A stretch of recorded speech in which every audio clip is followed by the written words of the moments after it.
I'm really passionate about, because there's something coming. There's something coming. And it is for all of those people who want to get on the ladder. There's still too many women who do not understand their own mortgage and leave it to their partner.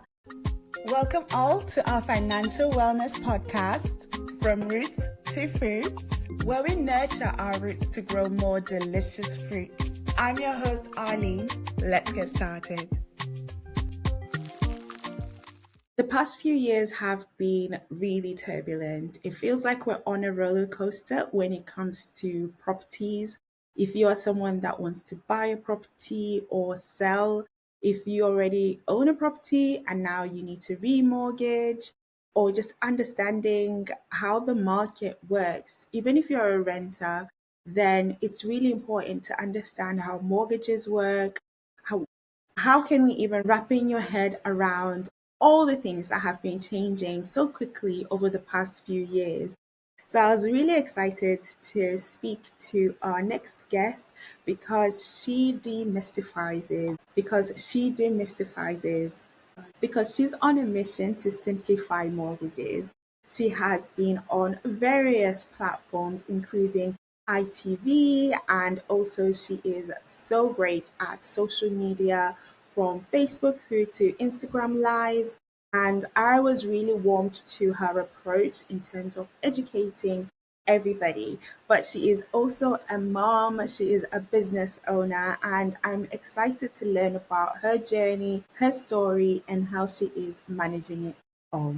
Please welcome our next guest, Sarah Tucker, the mortgage mom. Welcome. I hope you're having a great week. I saw a post earlier on in the week when you were on ITV. Good morning. Yes, this morning. Yeah, I love it on there. And you can see my little thing in the background. Yeah, so that was something I manifested many years ago, but it's continuing. So that's amazing. So yeah, I always love to go on there and give mortgage advice. And it just gives me a real insight into how people are feeling about the mortgage market. Brilliant. You're perfect for it because the way that you come across, just simplifying loads of terms. But before we get into any details, if you don't mind introducing yourself and letting us know about your journey to creating the mortgage mum.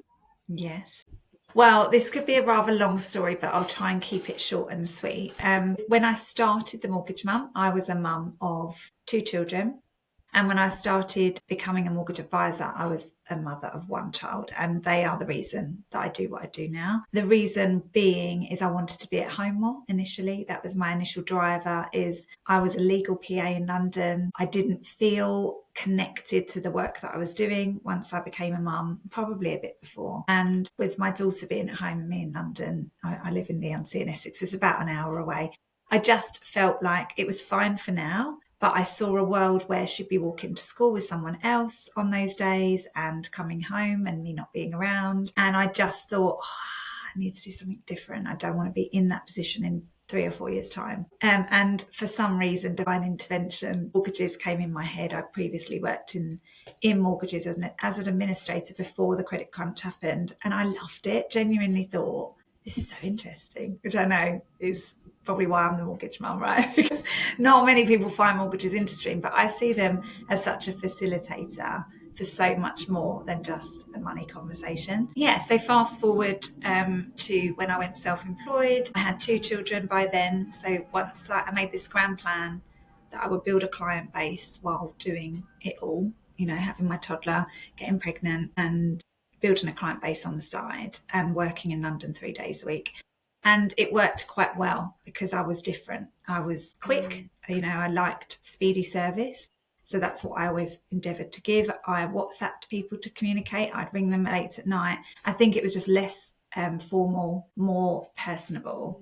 And then I saw an opportunity on social media that I didn't really see other people doing, which was to offer live sessions on mortgages. It was when Facebook Lives were like the chat GPT of the world, like, oh, have you seen these Facebook Lives? Or are you going to do a Facebook Live? I might do one on mortgages. I would say I was one of the first to do it, but it had a good impact in my local community and with mums because they were like, I quite like it.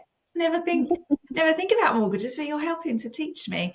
And that really was the blueprint, me walking to and from school, picking up my daughter with my toddler in my pram, getting home, pushing him on a swing, talking about mortgages online, writing a couple of mortgages when he was asleep, and on the days he was in childcare, hammering my business. And that was the blueprint of the mortgage mum. Little did I know. But it would take for me to go on The Voice, for me to actually turn it into a business and see it as a little bit more serious than just the lifestyle I was living, and a bit more of a opportunity for other women who were like me across the country. Yes, you've done so well in terms of growing it as well and Yeah, welcoming your team too, which is fantastic for the community that you've built. And you yeah, pointed something out that I was like, okay, that is a big deal in terms of the pivot that you made when your life changed and you yeah. had your first child and you decided to pivot, which can be really hard for a lot of women. Yes. I think after you have a child, one of two things happens, or actually, let's be honest, one of many things can happen. For me, for some women, it's they lose their confidence. You know, they have a child, they are this woman going into parenthood and then on motherhood, and then they just change and they can't quite place where they are in the world anymore, or how much they can bring to the table. And certainly for lots of women that join the team, there's a real loss of identity. For me, with my daughter, I had that with my son, but with every child I've had, I've got 3 children now. With every child I've had, I felt different afterwards. But for my daughter, I started as somebody that was really not confident at all and didn't think I was normal. You know, I looked around and just thought, oh my God, why does everyone else find things easier than me? Like, why do people not have anxiety? Why don't they get nervous about flying to other countries? Why am I struggling so much? And I'd look at women that had babies and I'd be like, how do they do labour though? Like, I am not brave enough to go through labour. I won't be able to do it. So for me, having a baby and realising I've made a human and I birthed her and I actually did it. I didn't do it in this wild, ridiculous way that has become a notorious story. I had a difficult labour, but I birthed her here and she's amazing and she's real. And I'm now a mother like all of these other women. And so for me, it was like a real awakening, is I just felt stronger. And I had this, I believe as women especially, the only way you start to believe in yourself is building trust in yourself by doing the things that scare you, and you get more evidence, and we're good with evidence and can draw on that and draw on that pull. So you just got to keep pouring into it, and then you get to draw more out, and that will allow you to do more scary things. So that was like a really big thought, like filled up my pool, is I've given birth, I've done it, this one fear that I've always had. And so yeah, I think that was a lot of the reason that the passion came from having Sienna, is because I suddenly thought, well, if I can do that, what else would I do if I could? And that started that train of thought that I never really had to that extent before. We're just so powerful as women, and I'm so We glad are. that you drew your power and your energy from something that might break other people, but you're like, nope, it's actually made me. And I'm Yeah. sure you attract a lot of mums as well because of the brand that you've created. Yes, we do attract mums, and that's really where the business idea came from, because I met so many amazing mums on the school run, and they came from all different walks of life, and they were so amazing, so intelligent, and they were doing jobs they hated that fit around the school run. And they would, or they weren't working at all because they couldn't make it work. So they would say, you're so lucky that you've got this thing that you can do from home that you seem to be doing really well at, and you're obviously really passionate about it, and you're here, you're at the nativity, or you're at the sports day, you're at the school gate sometimes, you know, what do you do? And I'd be like, oh, I do mortgages. And I think I noticed there were other women out there that weren't getting the opportunity that I'd had, that might have been interested. And one or two of my friends kept saying, do you think I could do that? Like, do you think I could, what did you have to do? And I'm like, just take your CMAP, do it, be brilliant. So I sort of naturally was encouraging people into the industry. But honestly, I didn't ever think, I just thought, oh, maybe I could bring them into the firm I was working at and, like, I don't know, manage them or something, or build my own team in the firm. I never, ever thought about having my own company, ever, until I did. the best ones start that way. So I love how Oh, organic really? was. And it's not just about mortgages. I've seen you kind of making sure that these women are also financially empowered, and Yeah, you touch on confidence and education as well. Do you mind yeah. expanding on that? No, not at all. Yeah, I do. I felt really strongly about that at the beginning, and I still do. There's still too many women who do not understand their own mortgage and leave it to their partner. And they say that, they say, "Oh, I just don't.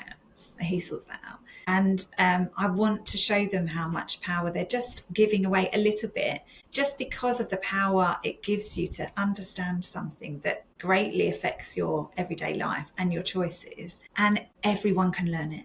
I really believe that everyone can understand this. It just means you need to be taught in a way that relates to you. But I also know money is such a big thing, whether we acknowledge it or not. For the women that I'm still trying to convince, friends or acquaintances of mine now, where I'm like, have you started learning about this yet? They're like, not yet, but I did see a video on this. Why? Why not? And they're like, it's fine. I don't need to know. The money comes in. We've got enough. It's fine. But I will convince them, because it is about empowering yourself, and you don't know when you're going to need to know that.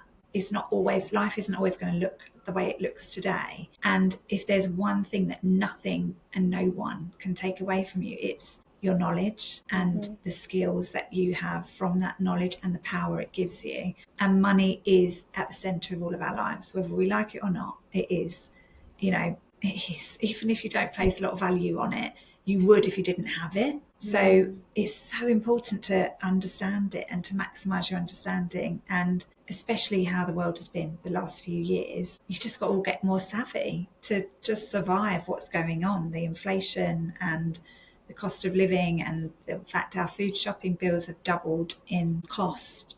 These are things that even if you want to turn a blind eye, it's very difficult to do that now. So get on the train of learning, and that drives me. It really drives me, because I think when I first started the world of mortgages, it was stuffy. It was men in suits. It was 3-hour bank meetings. It wasn't like it is now. People couldn't find information out online easily, and you were just intimidated to sit in a bank. You didn't have time. Why would you want to take your toddler to the bank for 3 hours to find out you can't get a mortgage? It's just Yeah. not what people wanted to do. So yeah, I set out to change that with my videos online and my Facebook lives. But yeah, it's really different now. Now you can It go on really Instagram is. and TikTok, and there's loads of mortgage advice online, and ChatGPT's there as well to tell you different bits and pieces as well. So there's so many tools now for you to teach yourself. Yes, and you touched on a great point in terms of the roller coaster that we've been on Yeah, for the past, I don't know, maybe since 2008, but certainly since 2020, where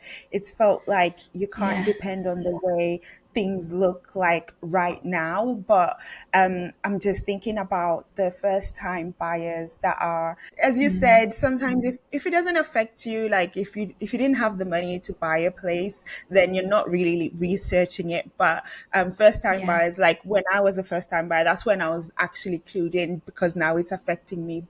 It can be yes, overwhelming, as you said. There's so much information. So, is yeah. there something that you speak about for first time buyers so that they can start to dip their toes in? Yes. This is a topic I'm really excited to talk about. I'm really passionate about, because there's something coming. There's something coming. And it is for all of those people who want to get on the ladder.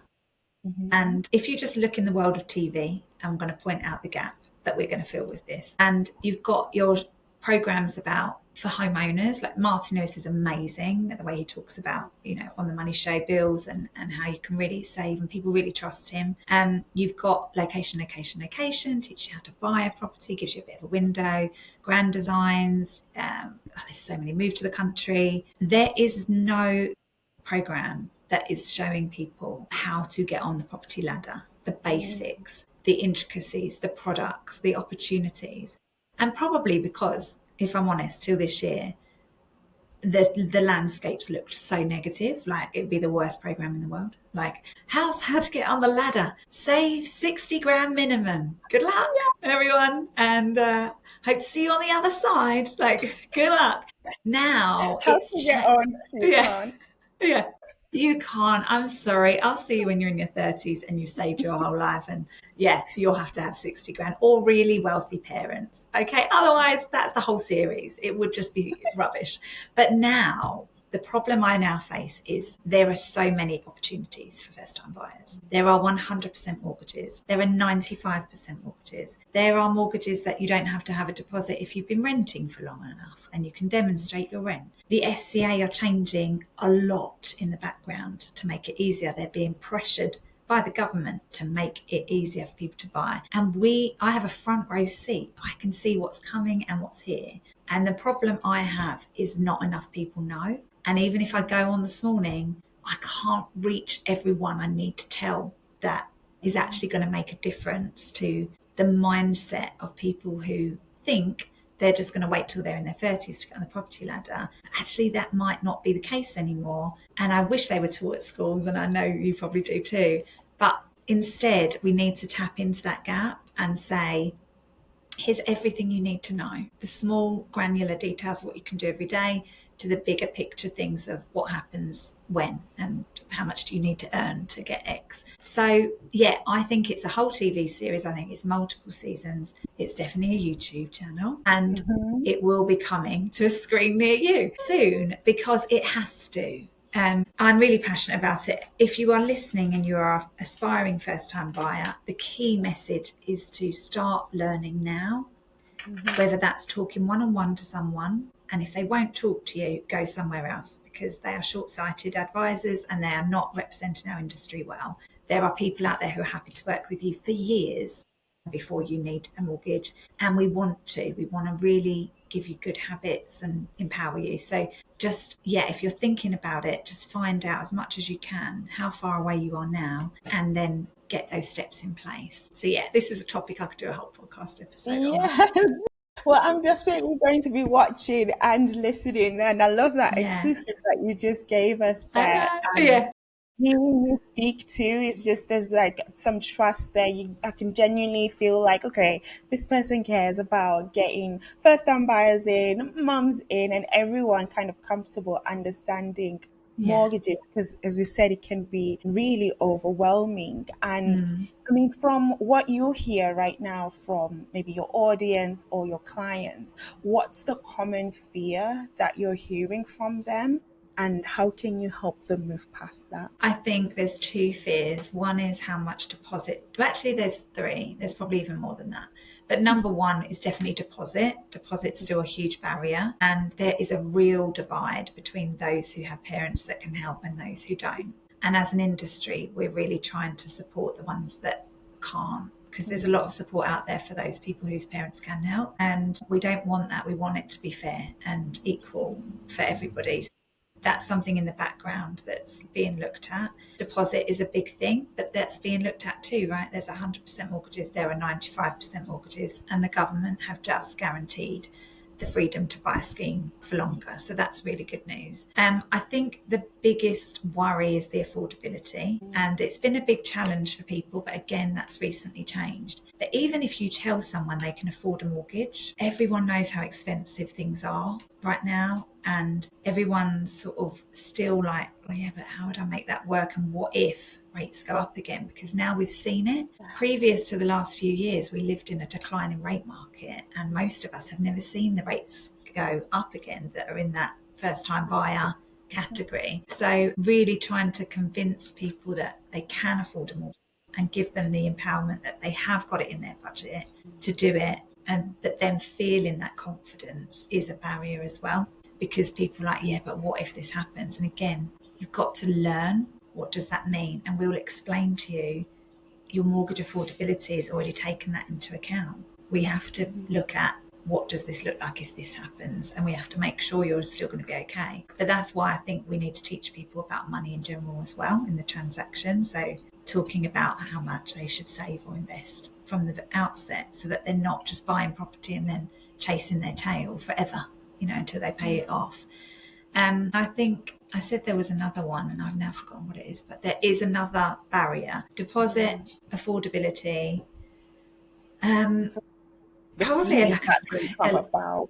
Yeah, yeah. So those are the common fears. And from taxi drivers, the common fear is the property market going to crash? Am I going to buy at the wrong time? Because there's so much negativity. And, this is genuinely a buyer's dream right now. Mhm. Interest rates are coming down. House prices are softening. They're not going up too much. The regulators are trying to help. There are more houses being built and there are more properties coming on the market. This is a buyer's dream. You have more choice, more negotiating power. House prices aren't moving too quickly upwards. Interest rates are coming down and affordability is going up. This is the perfect environment for you to buy. But people don't know what they don't know.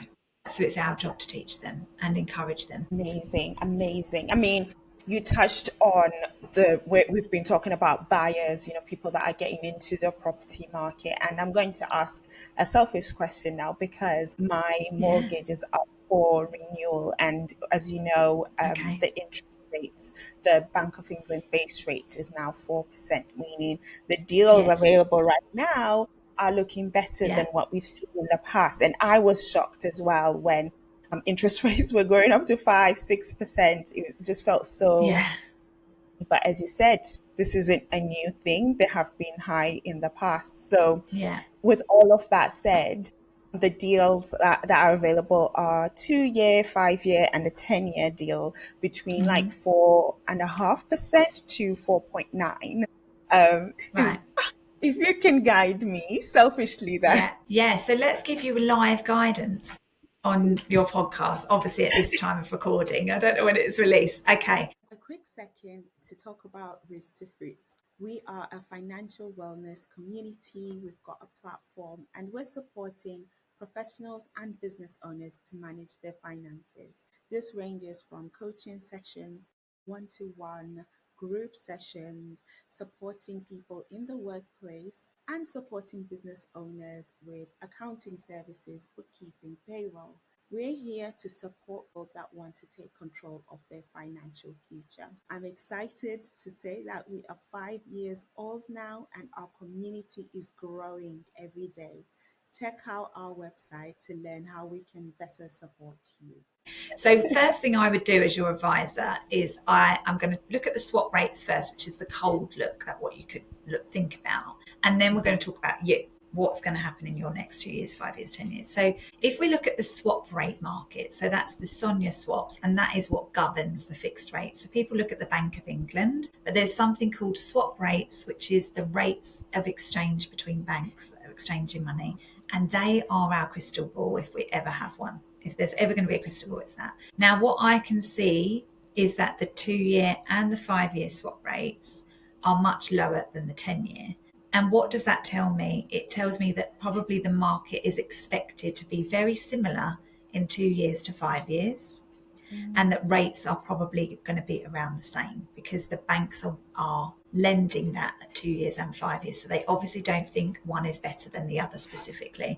But in 10 years, they're charging you more, which generally means they think it's going to have moved a little bit by then. Now, these change every day. So this is not an exact science, but this is something I look at daily to just gauge what's going on or what the market thinks the market's going to do. So I would say to you, the difference between a 2 year and a 5 year is probably not going to be that different. If you're looking at it now, you're being offered two rates. They're probably not wildly different, but your 10 They're year not. probably is a bit more of a gap. So then Mhm. I would talk about you. Are you in the house you want to be in for the next 10 years? Okay. So straight away, I would clock that out. No, we don't want the 10 year. Are you in the house you want to be in for the next 5? Maybe, but leaning on no. Okay, so then I would be saying to you to give yourself the best, and we would go into this. I'd be like, why not? What's Mm. stopping you from saying 5 years? Is it not big enough? Do you think you might have any children? Is it just not the one? Have you got big ambitions? Are you starting a business? Tell me more. Give me more information. And you don't have to do that now, Arlene, but Okay. that's what we would do. Yeah, you're like, I'll tell you Okay. everything. But you can, of course, share whatever you want to with your audience. But that's what we would do. I want to get to know everything. I want to know the name of your cat if you have one. Like I want to get in your head so that we can go, okay, what's your concerns about that? What are you worried about that? Why why wouldn't we look at a 2-year? And then I'd point out to you the logistical facts about the fact that if we pick you a 5-year rate, you are tied into that rate for 5 years. If you want to move or you want some flexibility, I can't offer you that. You're probably going to have to pay an early repayment charge to leave that deal. Unless you can take it with you, but that's not ideal when you're moving house. I want to be able to pick the whole market up at that point to see if I can get you exactly what you want affordability wise, or the most that you can get is what most people think at that point if they want to upsize. I don't want to be restricted to one bank with you for 5 years if we've got some manoeuvring to do.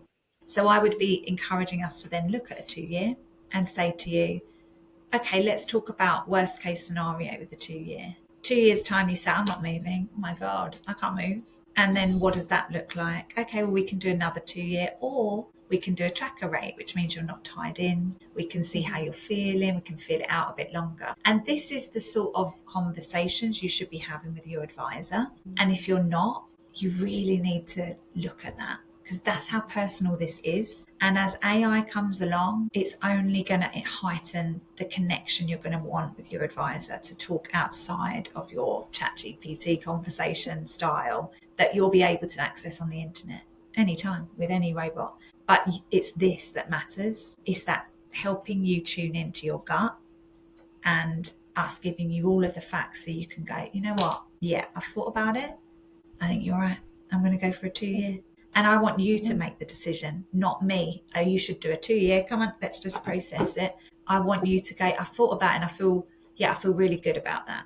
And then when that 2 years come, you know why it's come and you're already thinking about it before. And if you're someone that does vision boarding and goals, that all comes in. You can blow it all in. Like, I've done a 2-year fixed rate, so I'm going to move in 2 years. That's going to be my goal for myself. So yeah, I mean, I like to take it to that level. Not everyone will, but I do like to.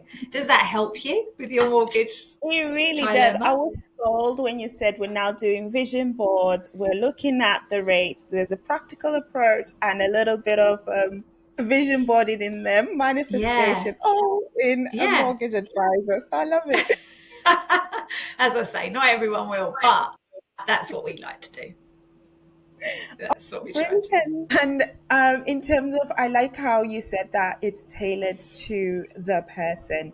Yeah. Do you mind letting us know your specific target audience, or maybe is it in the name, or actually you support various different types of people? Yeah, it's a good question. I think a lot of people think we're mortgages for mums. And at the beginning, when I set the business up, I remember someone asking me that and saying, oh, it's nice because you've made mortgages pink. And I was like, that's not what I'm doing. That's really rude.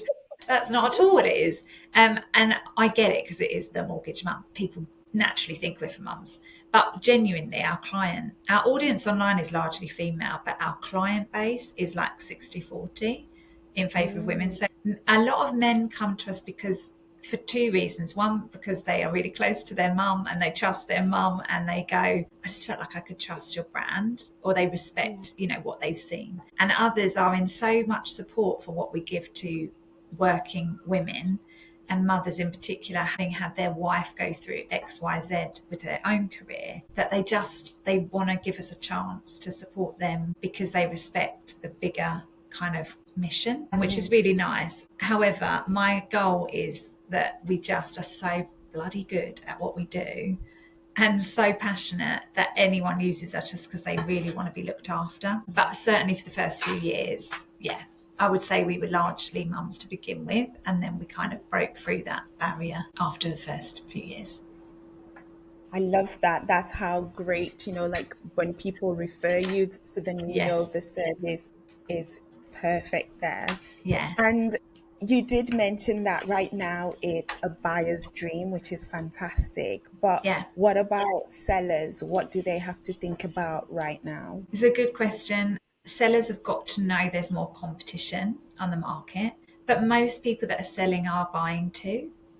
I guess the downsizers is who miss out here. And there's petitions for downsizers to have less stamp duty to incentivise them to sell, because certainly for properties about the £1 million mark, stamp duty is really challenging. So there's a big stagnant area of the market that could be facilitating by selling. And of course, they don't really want to, because there's no real incentive for them to do it. They want to get the best possible price. So stamp duty is something that's petitioned for that category of people. But generally, if you're selling and buying, you are going to benefit from the buying element as well. Everything's relative, basically. Yes. My advice is that as much as there's more competition, it is a buyer's market, you should see if your property is priced correctly. You've got more opportunity that more people are coming that are ready to buy, that can get a mortgage, that have a mortgage affordability boost, and that's really good and positive. So it's still positive for sellers, but I think obviously if you are somebody that's doing that final big push, you've just got to ask yourself, what are you happy to sell your property at, and is there any compromise there? Because you are going to have more competition on the market, and the more properties that are built, the more incentives there are to buy new properties that are being built. That could change things as well. But certainly it's a positive right now because more people can afford mortgages, which means the market's busy. That's really great to know. I was wondering that as well. And Yeah. the next question's a little bit controversial because this is something Okay. that I've been seeing a lot on social media and from also reading things like Rich Dad, Poor Dad, and Okay. the messages sometimes from even from social media, listening to really big podcasters, and they encourage like buying properties but to rent them out. So you Yeah. should be living in a property that you're paying rent. So then you're buying elsewhere. So then that's more of your business. And maybe people are being portrayed to be, I don't know, a bit silly to be living in the property that you have bought. I mean, coming from someone who's Yeah. actually in the industry, how do you feel about this? Is this So true? I want to be clear. So they're saying don't ever buy your residential, just buy rental properties and rent. Yes. I get one half of that. I don't get the other. I don't get why you wouldn't want to own the property you live in, because you're still going to be paying rent to someone else's mortgage. You're still, Mhm. well, I did some statistics, they've not actually been out yet, but renters lose something like 300 grand over 30 years Wow. by renting instead of owning a property, according to research that's been done by the Mortgage Advice Bureau recently. And so I don't get one half. I don't get why you would choose to rent your own property unless you're someone that's like flying around the world all the time and there's a real good reason. Renting is under scrutiny right now in our industry. It was a landlord's paradise for a while. Property prices were going up. You could rent your property out. You were having 6-12 months tenancy agreements with people. People could rent and pay your mortgage for you. You could claim back the tax, only pay tax on the difference. It has really changed and is continuing to change. So you're what they call your dinner party landlord are kind of being chased out of the market a little bit, and they are not interested, especially when you consider the yield and what you can make on those properties next to an investment where you put it into a stocks and shares at ISA and you invest well. Obviously, it's not guaranteed. The percentages are quite similar, and the admin and the headache is very different. So there's a lot of people looking at it going, oh, is this going to stack up? Obviously, with the property, you've got the asset that's also building in value as well as the payments you make a month. It's an argument that's debatable now. So we're seeing more bigger landlords owning more and more properties, and then the yield makes sense for them. And we're seeing lots of people do HMOs and things like that. It's going to be interesting how the new rules affect everybody. And there's been a big reform for renters that just makes it a little bit. It's to try and protect renters from getting just hikes in their rent unnecessarily, so that's commercial for the landlord. But for the landlords, there are some tricky aspects to it. Like if they decide they need to put the rent up, they can't just put the rent up. They can't evict a tenant to just put the rent up. They have to, if they're going to evict a tenant, it has to be because they're selling. And if they don't manage to sell, they can't have another tenant in for a year. So for some landlords, that's really off-putting for them and makes it dangerous in the face of high interest rates. We had so many landlords that just couldn't remortgage and were on really high interest rates. And of course, the next thing they're thinking is, well, if I increase the rent, that will help. But then that's not fair on the renters. So it's been a really tricky market. There is huge opportunity in buying properties to rent. But as with anything, there is a lot of risk as well. And with a lot of compliance regulations changing, my advice would be to just make sure you know about everything that's coming and make sure you're still feeling as excited and motivated by it. But certainly lots of people still do it.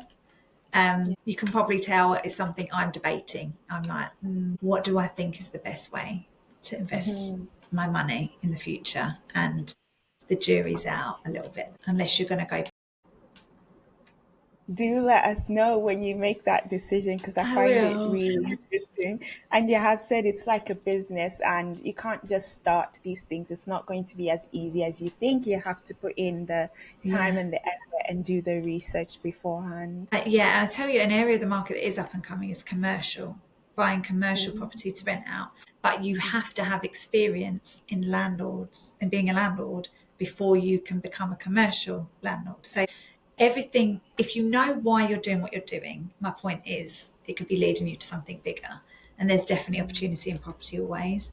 But yeah, educate yourself first. Thank you. And now you've built kind of a successful female-led brokerage and Yeah, you are a businesswoman and we know you're a mom of three at the same time.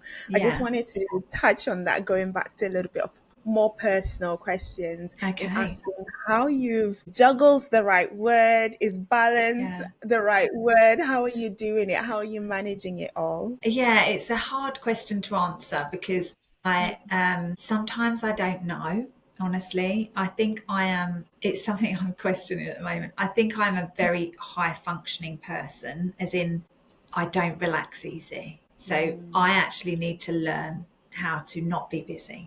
I'm very, very good at being busy. And someone said to me literally last night, you need to be less busy, like to look after mm, yourself for a bit, just for a bit. And I was like, I don't know how to do that anymore. I'm so used to multiple lists and loads of things going on in my head and adrenaline and dopamine hits everywhere. So I'm kind of figuring out a world of balance right now. But some tactics I have is my head plan notepad. I love that. I mhm. swear by that.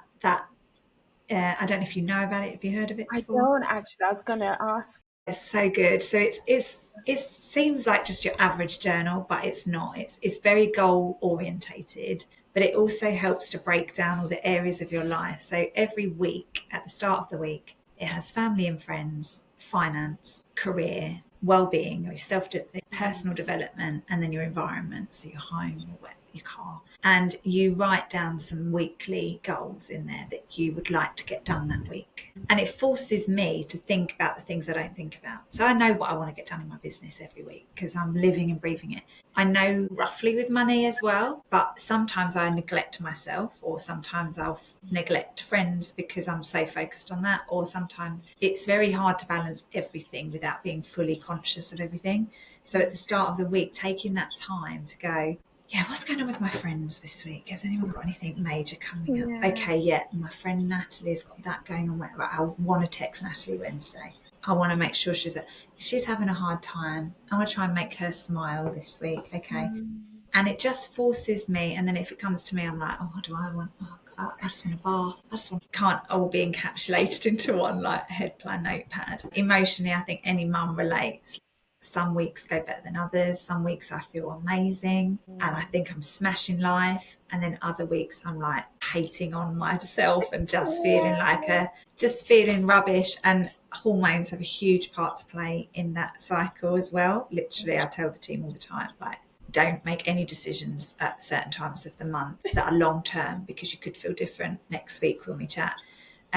Yeah. So how do I juggle it all? Well, yeah, practically the head plan is huge. yes. Loads of support as well. I have a nanny for my youngest, he's 2. She's at my house 4 days a week. I used to never say this, by the way. It's the first time I said this out loud because I felt like shame or something that I pay someone Mm, to help me. But now I'm like, no, the shame is pretending you do everything because yes. then other women are going to like think that they're failing Mm, because they're not. She does all my washing Monday to Friday. I don't touch the washing machine unless I have to, and I really hate it. Putting clothes, I put clothes away, and at the weekend I have to get into washing machine mode. And this is not to sound spoiled. I'm happy to do that, but I can't do that and full-time run a company that's growing. And sometimes I do really well at home and smash the chores, and I may not have spent as much time here. I'm just not as focused here. So, yeah, I guess I'm still trying to own it. Can you tell? I'm like, oh, but don't think I'm spoiled. I'm not spoiled. It's so hard as women to get the narrative right. Like,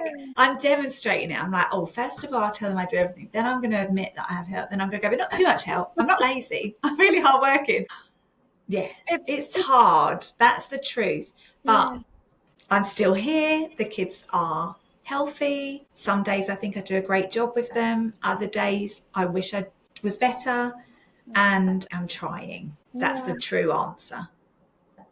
Thank you so much for being open there, because as a lot of women will be kind of watching you killing it, you're on ITV, you're doing this, you're launching Yeah, stuff, and you're knowledgeable, and then also you have a family. And as you said, a lot of people will look on social media and think, oh my God, how does she do it all? And we yeah, have to be honest that most people have support in some form.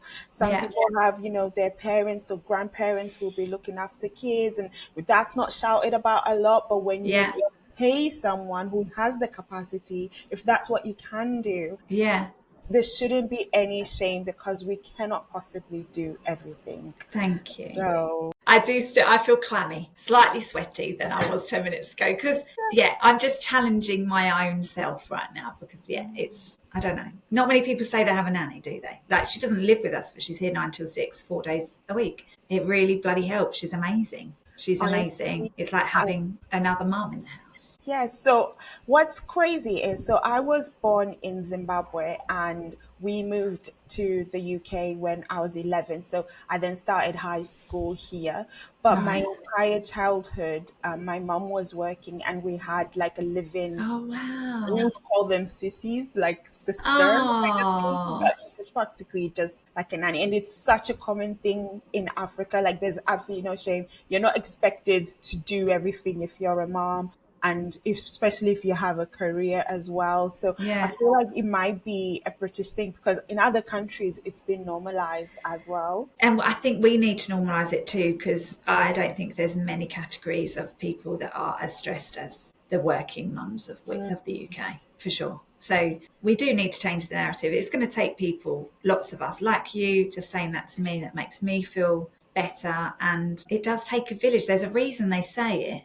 Women have to, there's like, women give each other a hormone when they support each other that can't be replicated, and that is so proven. And yet we all suffer in our own little islands, and occasionally we lean on each other, and occasionally we might fall apart with each other, but mostly we're just trying to cope on our island with all of the balls that we're juggling. And perhaps if we just all knew that no one's doing it all, we would just lean into that more. It would be so lovely. And that's really the community I try and build in the background, but it still takes a lot of nurturing, because we all still creep back into those one woman island mentalities quite often. And I have to give you kind of your flowers there, in terms of what I saw on your website, that you promote flexible working, Yeah, especially for the women that are working within your company and that are in your community. Like, you're promoting flexible working, which leads to managing kind of working and having a family. So yeah. that's really important too. Definitely, and there's lots of people doing great work around that. Mother Pucker is a huge inspiration to me. Obviously, got a similar name as well.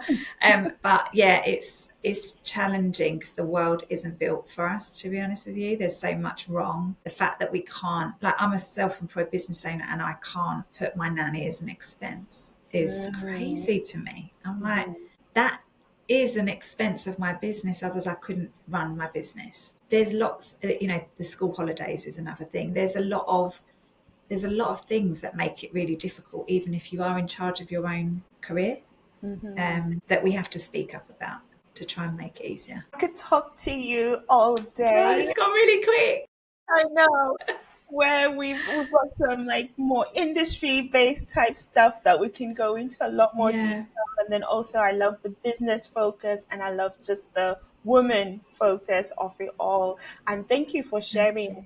We'll definitely look at the journal that you mentioned because I Yeah. also need to learn how to juggle and leave the guilt when I give myself a night off. Like it's okay. Yes. Well, that fills your cup, right? So you show up better the next day, I'm sure. And Hmm. if you had that as a measurement, you'd feel good about it. Yes, But yes. yeah, look at it. It's good. It's really good. Thank you.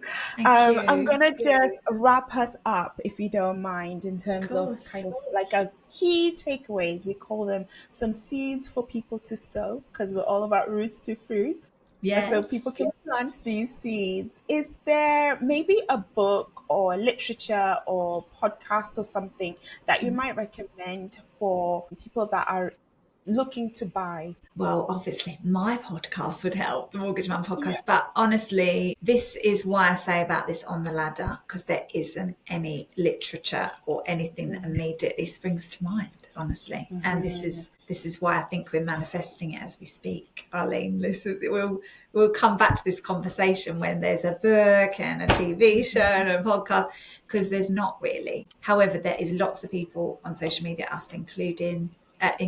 There is a first time buyer guide that we can send to anyone that needs one. There's Yes. lots of individual resources. And I would just say, without sounding cheesy, just honestly, if that's something for you, just watch this space because something is, I promise you, coming. And it will just be one place for people to go then to answer that question. Yeah, I'm sorry, I don't actually have anywhere else right now other than social You media, like the answered it Mortgage Mum. until you write one, exactly. Yes. But people can come on your platform and learn a bit more.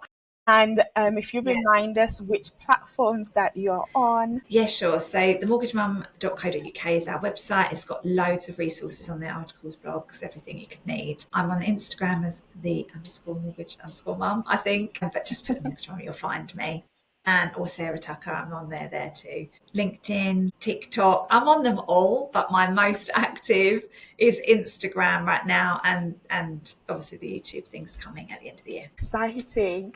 Thank you Yes. so Thank much. you so much. You're such a lovely interviewer. So thank you. I Such a enjoyed great it. host. That is all for us today, guys. Join us next week for some more seeds to sow. And please remember to support us by following and leave a rating on our show on whichever platform you're listening to us from. To those watching on YouTube, please leave a like and a subscribe to our channel. All of your support goes a long way. Thank you so much for joining us today. And remember, keep shining.